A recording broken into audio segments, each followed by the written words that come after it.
AP CM Chandrababu బృందం Singapore పర్యటన ముగిసింది. సీఎంకు అక్కడి తెలుగు ప్రజలు ఘనంగా వీడ్కోలు పలికారు. చంద్రబాబు ఈ అర్ధరాత్రి హైదరాబాద్ మీదుగా అమరావతి చేరుకోనున్నారు. 4 రోజుల పర్యటనలో వివిధ ప్రముఖ సంస్థల ప్రతినిధులతో సీఎం చంద్రబాబు సమావేశమయ్యారు. రాష్ట్రంలో పెట్టుబడులు పెట్టాలని ఆయా సంస్థలను ఆహ్వానించారు. రాష్ట్ర ప్రభుత్వం తరపున అవసరమైన అన్ని సౌకర్యాలు కల్పిస్తామని హామీ ఇచ్చారు.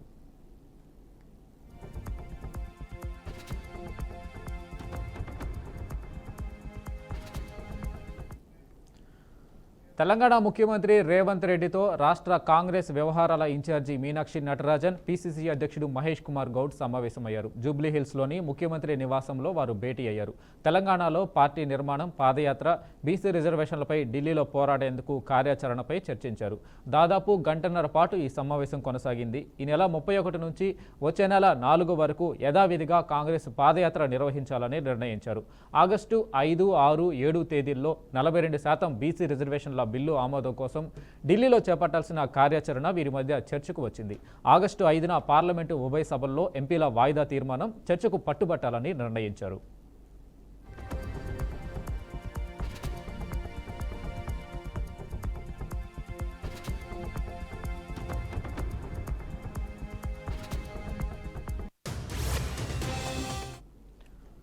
నెల్లూరు జిల్లా వ్యాప్తంగా మాజీ సీఎం వైసీపీ అధినేత వైఎస్ జగన్మోహన్ రెడ్డి పర్యటించనున్నారు. ఈ నెల 31న ఆయన పర్యటించనున్నారు. ఈ నేపథ్యంలో జగన్ పర్యటనపై నెల్లూరు జిల్లా పోలీసులు ఆంక్షలు విధించారు. జన సమీకరణ చేయొద్దంటూ నోటీసులు జారీ చేశారు. జగన్ పర్యటనకు ఫుల్ సెక్యూరిటీ ఇస్తున్నామన్నారు. రోడ్ షోలకు అనుమతి లేదని, లా అండ్ ఆర్డర్ బ్రేక్ చేస్తే చర్యలు తప్పవని ఇన్ఛార్జి ఎస్పీ దామోదర్ వార్నింగ్ ఇచ్చారు. అయితే పోలీసుల ఆంక్షలపై వైసీపీ నేతలు విమర్శలు చేస్తున్నారు. జగన్ వస్తున్నారంటే జనం తండోపతండాలుగా వచ్చే అవకాశం ఉండడంతో కూటమి సర్కారు భయభ్రాంతులకు గురవుతుందని ఎద్దేవా చేశారు.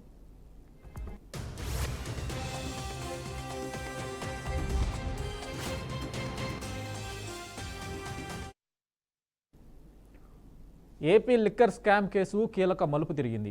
ఏపీ సిట్ అధికారులు రంగారెడ్డి జిల్లా శంషాబాద్ మండలం కాచారంలో సులోచన ఫామ్ హౌస్లో 11 కోట్ల రూపాయలను గుర్తించి వాటిని సీజ్ చేశారు. మొత్తం 12 బాక్సుల్లో నగదును దాచి ఉంచినట్లు అధికారులు గుర్తించారు. లిక్కర్ స్కామ్ కేసులో A1గా నిందితుడైన రాజ్ కసిరెడ్డి ఆదేశాల మేరకు తాను ఆ డబ్బును దాచి ఉంచినట్లు వరుణ్ తెలిపాడని సిట్ అధికారులు పేర్కొన్నారు. వైసీపీ ప్రభుత్వంలో ముఖ్య నేతల పాత్రపై కూడా సిట్కు కీలక సమాచారం లభ్యమైనట్టు తెలుస్తుంది. పూర్తి ఆధారాలతో త్వరలో కొందరు పెద్ద తలకాయల పాత్ర కూడా బయటపడే అవకాశం ఉందని అధికారులు చెబుతున్నారు.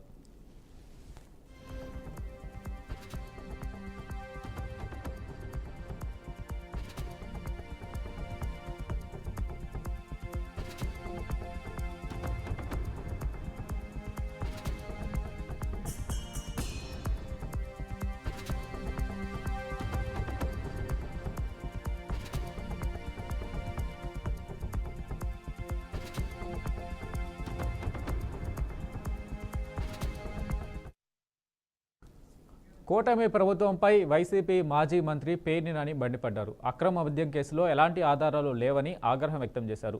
తప్పుడు సాక్ష్యాలు సృష్టించి జగన్ అరెస్టు చేయాలని చూస్తున్నారన్నారు.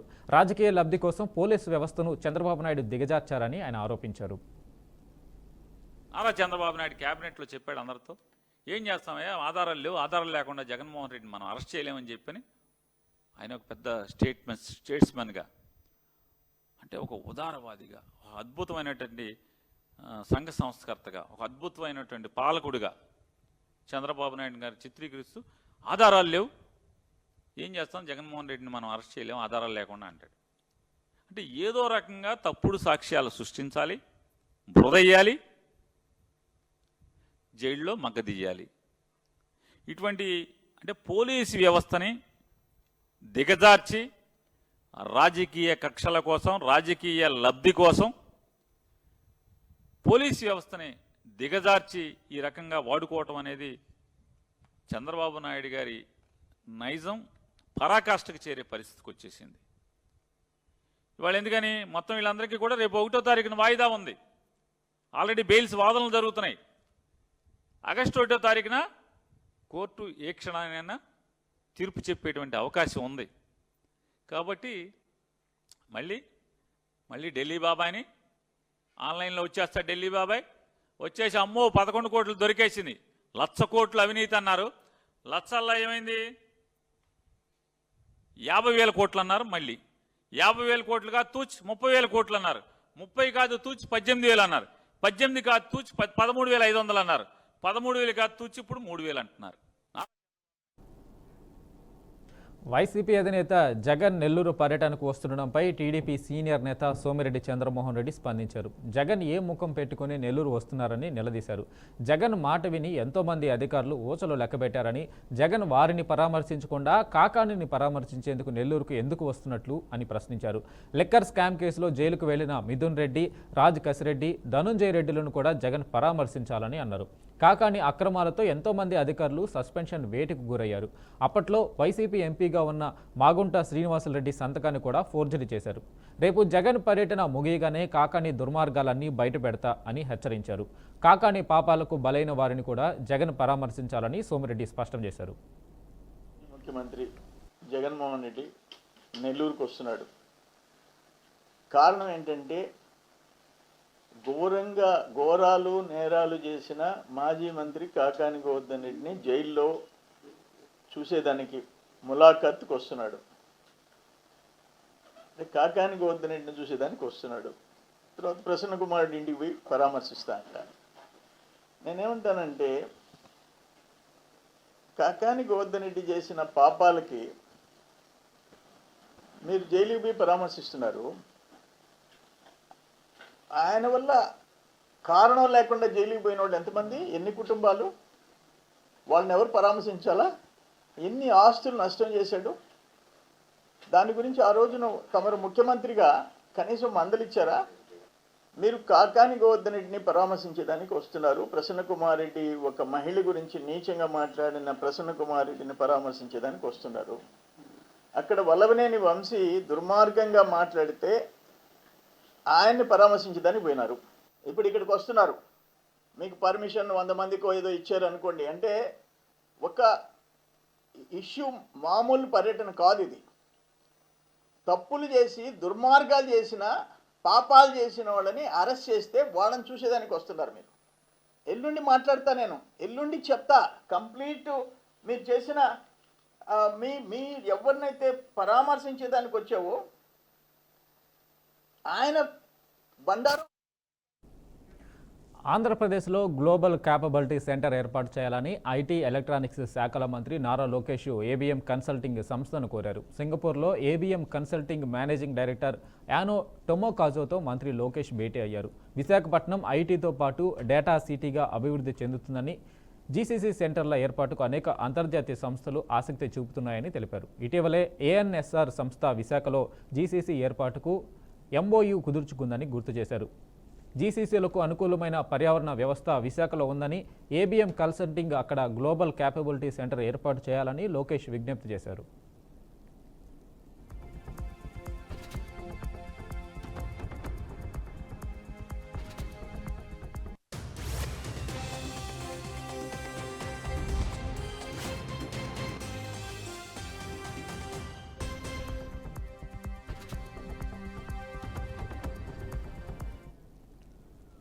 శ్రీవాణి ట్రస్ట్ ద్వారా వచ్చే భక్తుల విషయంలో టీటీడీ సుదీర్ఘ కసరత్తు చేసింది. ఇప్పుడు శ్రీవాణి టికెట్ల కోసం భక్తుల నుంచి భారీగా డిమాండ్ నెలకొన్న నేపథ్యంలో టికెట్ల కోటాను పెంచాలని టీటీడీ నిర్ణయించింది.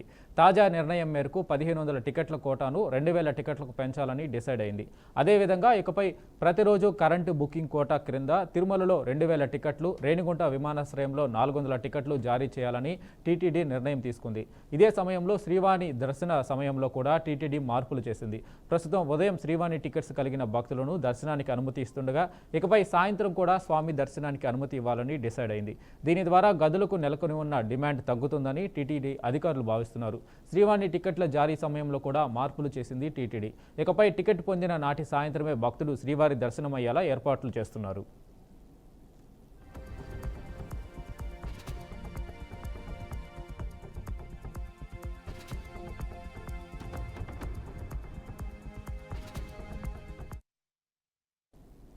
ప్రజాశాంతి పార్టీ అధ్యక్షుడు కేఏ పాల్ పలు కీలక వ్యాఖ్యలు చేశారు. నిమిషా ప్రియను ఉరిశిక్ష నుంచి కాపాడేందుకు 19 రోజులుగా తాను తీవ్రంగా కృషి చేస్తుండగా భారత గ్రాండ్ ముఫ్తీ కాంతాపురం షేక్ అబూబకర్ ముస్లియార్ ఇచ్చిన అబద్ధపు ప్రకటనలు ఈ కేసును మరింత జటిలం చేశాయని ఆరోపించారు. షేక్ అబూబకర్ జూలై 29న విడుదల చేసిన ప్రకటనలో నిమిషా ప్రియ ఉరిశిక్ష రద్దయినట్లు ప్రకటించారు. ఈ ప్రకటనలు బాధితుడైన తలాల్ కుటుంబాన్ని కలవరపెట్టాయని, దీనివల్ల క్షమాపణ చర్చలు మరింత క్లిష్టమయ్యాయని కేఏ పాల్ వాదిస్తున్నారు. Kanchapuram Sheikh Abu Bakr statements have ruined the life of Nimisha Priya. You know Nimisha Priya's daughter is with me in this building. Her husband is with me in this building. Left Kerala, India at our request, and all the 10 team members, our coordinators, and 25 others are working day and night for the last 19 days to release Nimisha Priya. I asked for extension, they have given extension. Graciously, the family was considering, without taking ₹1, $1 to pardon Nimisha Priya. But the statements of Sheikh Kanchapuram Abu Bakr made everybody upset. If Nimisha is put to death, most responsible person is this 94-year-old Sheikh's stories, lies. Is he doing? Because in Quran, any sin can be forgiven, but lies cannot be forgiven. Or his office is doing, because Abdul. రాజ్యసభలో operation సింధూర్పై Amit Shah కీలక విషయాలు చెప్పారు. పహల్గాం దాడి టెర్రరిస్టులను హతమార్చి గుణపాఠం చెప్పామన్నారు. పాక్లో ఉగ్రవాద శిబిరాలను ధ్వంసం చేశామన్నారు. ఆపరేషన్ మహదేవ్లో ఏ గ్రేడ్ టెర్రరిస్టును చంపామని తెలిపారు. అయితే అమిత్ షా ప్రసంగానికి విపక్షాలు అడ్డుపడ్డాయి. ఆపరేషన్ సింధూర్పై మాట్లాడాల్సింది మోడీ కానీ అమిత్ షా కాదన్నారు. దీంతో వాస్తవాలు వినడం విపక్ష ఎంపీలకు ఇష్టం లేదని ప్రతిపక్షంపై నిప్పులు చెరిగారు. एक प्रश्न उठाया कि भारत सरकार ने ऑपरेशन सिंदूर करा। ऑपरेशन सिंदूर इसलिए कहा कि ये पाकिस्तानी आतंकवादी थे, और पाकिस्तानी आतंकवादी थे इसका आपके पास सबूत क्या है? वो पूरी दुनिया में ऑपरेशन सिंदूर के जस्टिफिकेशन को चैलेंज कर रहे थे। मैं आज इस सदन के माध्यम से श्री चिदंबरम को पूछना चाहता हूं, आप किसको बचाना चाहते थे? पाकिस्तान को, लश्कर तैयबा को, ये आतंकवादियों को? अरे शर्म नहीं आती मान्यवर? और देखिए महादेव करता है तो क्या करता है। जिस दिन सवाल पूछा उसी दिन ये तीनों आतंकवादी ढेर हो गए, और जवाब तो घटनाक्रम ने दिया। उन्होंने सवेरे मेरे इस्तीफे की मांग के साथ एक प्रश्न उठाया कि भारत सरकार ने ऑपरेशन सिंदूर करा। ऑपरेशन सिंदूर इसलिए कहा कि ये पाकिस्तानी आतंकवादी थे, और पाकिस्तानी आतंकवादी थे इसका आपके पास सबूत क्या है? वो पूरी दुनिया में ऑपरेशन सिंदूर के जस्टिफिकेशन को चैलेंज कर रहे थे। मैं आज इस सदन के माध्यम से श्री चिदंबरम को पूछना चाहता हूं, आप किसको बचाना चाहते थे? पाकिस्तान को, लश्कर तैयबा को, ये आतंकवादियों को? अरे शर्म। పహల్గాం ఉగ్రదాడి నేపథ్యంలో సింధు జలాల ఒప్పందం అమలు నిలిపివేత కొనసాగుతుందని విదేశాంగ శాఖ మంత్రి జైశంకర్ స్పష్టం చేశారు. నీరు, రక్తం కలిసి ప్రవహించలేవని ఆయన పునరుద్ఘాటించారు. పాకిస్తాన్ ఉగ్రవాదాన్ని విడనాడే వరకు ఈ నిలిపివేత కొనసాగుతుందని తేల్చి చెప్పారు. సింధు జలాల ఒప్పందం కుదుర్చుకున్న సమయంలో అధికారంలో ఉన్న పాలకులు భారత రైతుల ప్రయోజనాల కంటే పాకిస్తాన్ ప్రయోజనాలకు అధిక ప్రాధాన్యత ఇచ్చారని ఆయన విమర్శించారు. నెహ్రూ హయాంలోని తప్పిదాలను సరిదిద్దలేమని గతంలో 60 ఏళ్లు పాలించిన వారు చెబుతూ వచ్చారన్నారు. అయితే మోడీ ప్రభుత్వం వాటిని మార్చవచ్చని నిరూపించిందని అన్నారు. We were told, please. We were told for 60 years. आपको मौका मिलेगा, आप बोले please. Sir, we were told for 60 years that nothing can be done. Pandit Nehru's mistakes cannot be corrected. The Narendra Modi government shows it can be corrected. Like Article 370 was corrected. The Indus Waters Treaty is being corrected. It will be held in abeyance until Pakistan irrevocably gives up its support of terrorism. Third, we had warned. Please. We had warned. We had warned that blood and water cannot flow together. Today, we are demonstrating that what we say we will do, blood and water will not flow together. Parliament వర్షాకాల సమావేశాలు 8వ రోజుకు చేరుకున్నాయి. రాజ్యసభలో operation సింధూర్పై అధికార విపక్ష party మధ్య వాడివేడి చర్చ జరిగింది. ఈ క్రమంలోనే కాంగ్రెస్ సభ్యురాలు ఆపరేషన్ సింధూర్పై రేణుకా చౌదరి ప్రధానిపై తీవ్రస్థాయిలో విమర్శలు గుప్పించారు. 8 దేశాల్లో చక్కర్లు కొట్టించారు. కానీ పహల్గాం ఉగ్రదాడిలో బాధితులను కలిసేందుకు మాత్రం ప్రధాని నరేంద్ర మోడీకి సమయం లేదా అని ఫైర్ అయ్యారు. ఇంతటి విషాదం జరిగి మృతుల కుటుంబాలు షాక్లో ఉంటే వారిని పట్టించుకోకుండా కేంద్ర ప్రభుత్వం నిర్లక్ష్యం చేస్తుందని ఆరోపించారు. అసలు ప్రధానికి ఆడబిడ్డ నుదుటి ఉన్న సింధూరం విలువ తెలుసా అని ప్రశ్నించారు. जया जी से एक सवाल पूछना चाह रही थी मैडम, वो क्या डायलॉग था जिन्होंने कहा, कौन सा सिनेमा का, देवदास, कि एक चुटकी सिंदूर का कीमत तुम क्या जाने। तो मैं नरेंद्र बाबू जी को बोल रहे हैं, मेरे भाई है ना, कि इस चुटकी सिंदूर का कीमत आप क्या जाने, क्योंकि कल शाम देश के टेलीविजन पे हमारी शुभम द्विवेदी की बेवा, जिसकी सिंदूर मिट गई, लुट गई, उसने कहा, prime minister said everything in detail, but one thing that hurt me most, PM made no mention of those 26 people. Priyanka Gandhi and Rahul Gandhi mentioned the 26 victims. I thank them for that. I was expecting Prime Minister to make a mention of those 26 people, but he didn't. तो फिर आप सिंदूर की अहमियत क्या जानते हो कि 1.5 घंटा की बोल भाषण में एक लफ्ज नहीं बोल सके, कि इन लोगों को याद नहीं कर। భారత పార్లమెంట్లోని లోక్సభ, రాజ్యసభలో పహల్గాం ఉగ్రదాడి, ఆపరేషన్ సింధూర్పై వాడివేడిగా చర్చ జరుగుతుంది. ఈ క్రమంలో ఉభయ సభల్లో ప్రధాని మోడీ ఉగ్రదాడి, ఆపరేషన్ సింధూర్పై సమాధానం చెప్పాలని ప్రతిపక్షాలు డిమాండ్ చేస్తున్నాయి. ఈ నేపథ్యంలో ఈరోజు ప్రధాని కాకుండా అమిత్ షా సభలో మాట్లాడారు. దీంతో ప్రతిపక్షాలు ఆగ్రహం వ్యక్తం చేశాయి. రాజ్యసభ సభ్యుడు మల్లికార్జున ఖర్గే ప్రధాని సభకు వచ్చి సమాధానం ఇవ్వాలని డిమాండ్ చేశారు.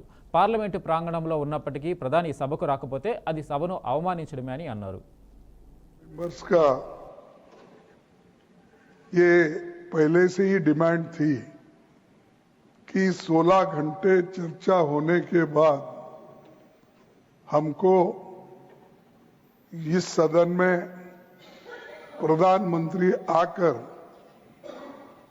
प्रकट होकर वो अपनी बातें रखेंगे और समाधान जो भी हमने सवाल उठाए हैं, बहुत से सवाल उनको संबंधित है। ये नहीं कि आप कैपेबल नहीं है रिप्लाई देने के लिए, ये नहीं कहता मैं। हम आपको निपटाएंगे, तुम हमारे को निपटाओ, हम खेल खेलेंगे। लेकिन जिस प्रधानमंत्री यहां रहते हुए भी अगर इस सदन में नहीं आते तो इस सदन का अपमान है। धन्यवाद। नो प्लीज नहीं, ये नहीं हो गया। तो इसीलिए आपकी बात सदन का अपमान करना, सदस्यों का अपमान करना। కాంగ్రెస్ నేతృత్వంలోని యూపీఏ పాలనలో ఢిల్లీ, వారణాసి, ముంబై వంటి నగరాలలో బాంబు పేలుళ్లు సంభవించాయని కేంద్ర మంత్రి జేపీ నడ్డా అన్నారు. రాజ్యసభలో జరుగుతున్న ఆపరేషన్ సింధూర్పై ఆయన మాట్లాడుతూ యూపీఏ హయాంలో బాంబు పేలుళ్లు జరగని నగరమే లేదని పేర్కొన్నారు. వారి పాలనలో ఉగ్రవాదాన్ని చూసి చూడనట్లు వ్యవహరించారని ఆరోపించారు. పహల్గాం దాడి, తదనంతర ఆపరేషన్ సింధూర్పై ప్రశ్నిస్తున్న వారు గతంలోని తమ పాలనను గుర్తుకు తెచ్చుకోవాలని కాంగ్రెస్ను ఉద్దేశించి వ్యాఖ్యానించారు. అప్పట్లో పేలుళ్లు జరగని నగరం అంటూ ఏదీ లేదని అన్నారు. వందలాది మంది అమాయక ప్రజలు ప్రాణాలు కోల్పోయారని ఆవేదన వ్యక్తం చేశారు. అయినప్పటికీ ఉగ్రవాదాన్ని అరికట్టేందుకు వారు ఎలాంటి చర్యలు తీసుకోలేదని ఆయన విమర్శించారు. कश्मीर के ऊपर आ जाऊं, कश्मीर में क्या बदलाव आया धारा 370 समाप्त होने के बाद? वहां स्टोन पेल्टिंग के इंसिडेंट्स जो 4 साल में 2010 से 2014 में 2654 थे, आज 0 है, 0 लास्ट 3 इयर्स 0। आर्टिकल उसी तरीके से वैली लगभग साल में 132 दिन बंद रहती थी, आज पिछले 3 सालों से एक भी दिन वैली बंद नहीं हुई है, एक भी दिन वैली बंद। अब आपको परिवर्तन न दिखे तो मैं क्या करूं? मामा रूस जाए तो मैं क्या करूं? तो आपको परिवर्तन दिख नहीं रहा है। उसी तरीके से आज लोकल टेररिज्म समाप्त हो गया है। अब ये फॉरेन इन्वेडेड टेररिस्ट ही रहे हैं, ये छोटी घटना नहीं है और मैं ऑन रिकॉर्ड कह रहा हूं। उसी तरीके से अब life of a terrorist average is 7 days, 7 दिन के अंदर टेररिस्ट नस्तो नाबूद हो रहा है और ये 0 टॉलरेंस का नतीजा है। आप लोगों ने अभी तक मैंने सुना नहीं, कल से आपके जवान उस बारे में चुप है, नहीं तो आप एक बात बहुत कहते थे। और हमारे आदरणीय leader of the opposition Mallikarjun खड़गे जी ने 21 तारीख को कहा, जिन लोगों ने अटैक किया वो कहां हैं, उनका क्या हुआ? वो उनका जमीन दोष हो गया। पाकिस्तान का ही బెట్టింగ్ యాప్ల ప్రచారం వ్యవహారంలో తనకు నిర్వాహకుల నుంచి ఎటువంటి డబ్బులు అందలేదని సీనియర్ నటుడు ప్రకాష్ రాజ్ తెలిపారు. బెట్టింగ్ యాప్లకు ప్రచారం చేసిన కేసులో ఆయన ఈ రోజు ఈడీ ఎదుట హాజరయ్యారు. ఈడీ అధికారులు ఆయనను దాదాపు 5 గంటల పాటు విచారించారు. బెట్టింగ్ యాప్లతో డబ్బులు సంపాదించవచ్చని ఎవరూ భావించవద్దని సూచించారు. ఇక నుంచి అలాంటి వాటికి తాను ప్రచారం చేయనని స్పష్టం చేశారు. ఈడీ అధికారులు తాను చెప్పిన విషయాలను నమోదు చేసుకున్నారని చెప్పారు. తనను మరోసారి విచారణకు రావాలని ఇప్పుడైతే చెప్పలేదని అన్నారు. The citizen of this country, the officers had called on the money laundering of the betting apps, and I have come, and it was something which I did in 2016, and later on moral grounds, I did not pursue it, and I gave them information that I have not received any money because I did not want to take money of that, and they have taken all the details, and we finished that.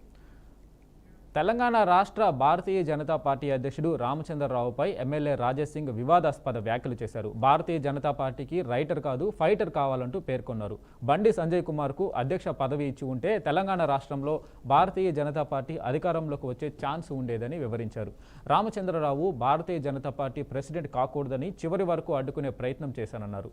చెప్పుకొచ్చారు రాజేష్ సింగ్. తెలంగాణ రాష్ట్రంలో Bharatiya Janata party అధికారంలోకి రావాలంటే సమూల మార్పులు జరగాలని కూడా వెల్లడించారు. అప్పుడే భారతీయ జనతా పార్టీ డెవలప్ అవుతుందని గుర్తు చేశారు.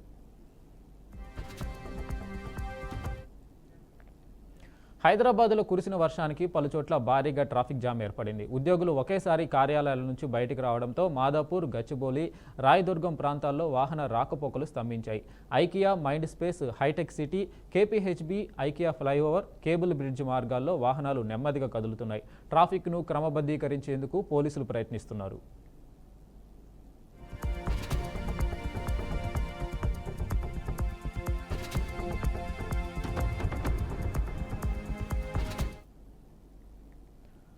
తెలంగాణ గొర్రెల పంపిణీ పెంపకం కుంభకోణం కేసులో ఎన్ఫోర్స్మెంట్ డైరెక్టరేట్ సోదాలు కలకలం సృష్టిస్తున్నాయి. హైదరాబాద్లో 6 చోట్ల ఈడీ అధికారులు సోదాలు నిర్వహించారు.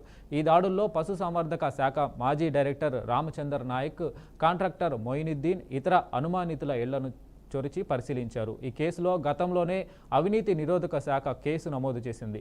దాని ఆధారంగా ఈడీ మనీ లాండరింగ్ కేసుగా నమోదు చేసి దర్యాప్తు ప్రారంభించింది.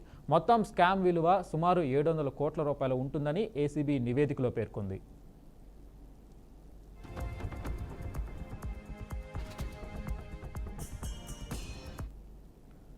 భారతీయ అంతరిక్ష పరిశోధన సంస్థ మరో ప్రయోగం విజయవంతమైంది. నాసాతో కలిసి కీలక ప్రయోగం చేసింది. GSLV F-16 రాకెట్ను ప్రయోగించింది.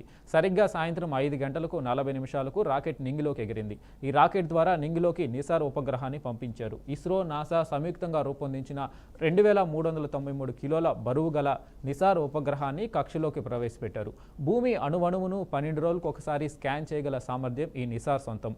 అడవులు, మైదానాలు, కొండలు, పర్వతాలు, పంటలు, జనవనరులు, మంచు ప్రాంతాలు అన్నింటినీ అధ్యయనం చేయనుంది నిసార్. ఇందులో నాసాకి చెందిన ఎల్ బ్యాండ్, ఇస్రోకి చెందిన ఎస్ బ్యాండ్ రాడార్లని అమర్చారు శాస్త్రవేత్తలు.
అమెరికా పసిఫిక్ తీర ప్రాంతాలను తాకనున్న భారీ సునామీ అలలపై హెచ్చరికలు జారీ అయ్యాయి. ముఖ్యంగా హవాయి హలీవాలో భారీగా ఎగిసిపడుతున్న 20 అడుగుల సునామీ అలల కారణంగా స్థానికులు భయంతో తమ ఇళ్ల నుంచి సురక్షిత ప్రాంతాలకు తరలివస్తున్నారు.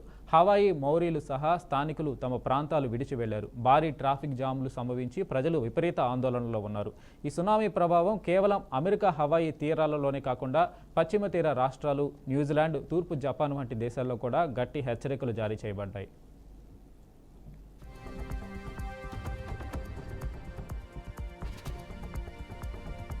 తూర్పు జపాన్లో రైల్వేలు నిలిపివేతలు చేపట్టడం సునామీ భయంకరతను సూచిస్తుంది. ప్రస్తుతం సుమారు 30 దేశాలకు సునామీ ప్రభావం ఉంటుందని అంచనా. ప్రజలకు తక్షణ అప్రమత్తత అవసరమని అధికారులు ఆదేశిస్తున్నారు. ప్రభుత్వం, భేదక సంస్థలు ప్రజల కోసం సహాయక చర్యలు కొనసాగిస్తున్నాయి. ఇప్పటి వరకు అందిన సమాచారాన్ని పరిశీలిస్తే సునామీ తీవ్రతను క్షణక్షణం అంచనా వేయడం జరుగుతుంది. ప్రజలు, అధికారుల సూచనలు పాటిస్తూ జాగ్రత్తలు తీసుకోవాలని పిలుపునిస్తుంది.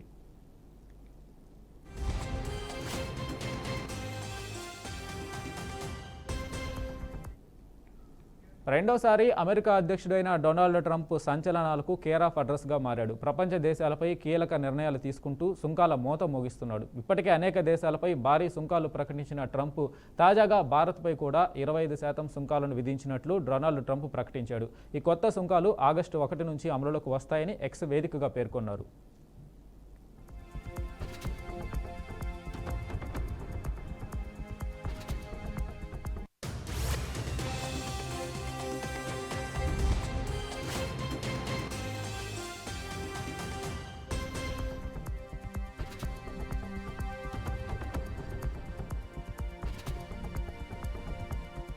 భారతదేశం తమ మిత్ర దేశమైనప్పటికీ తాము సంవత్సరాలుగా చాలా తక్కువ వ్యాపారం చేశామని ట్రంప్ ట్రూత్ అనే ఖాతాలో రాసుకొచ్చారు. ఎందుకంటే వారి సుంకాలు ప్రపంచంలోనే అత్యధికంగా ఉన్నాయన్నారు. వారు ఏ దేశంలోనైనా అత్యంత కఠినమైన, అసహ్యకరమైన ద్రవ్యేతర వాణిజ్య అడ్డంకులను కలిగి ఉన్నారని పేర్కొన్నారు. ఎల్లప్పుడూ తమ సైనిక పరికరాలలో ఎక్కువ భాగాన్ని రష్యా నుండి కొనుగోలు చేశారన్నారు. ఉక్రెయిన్లో హత్యలను రష్యా ఆపాలని అందరూ కోరుకుంటున్న సమయంలో చైనాతో పాటు రష్యా యొక్క అతిపెద్ద శక్తి కొనుగోలుదారులుగా భారత్ నిలిచిందని చెప్పారు. అందువల్ల భారతదేశం అమెరికాకు ఆగస్టు 1 నుంచి 25% సుంకం చెల్లిస్తుందని ట్రంప్ రాసుకొచ్చాడు.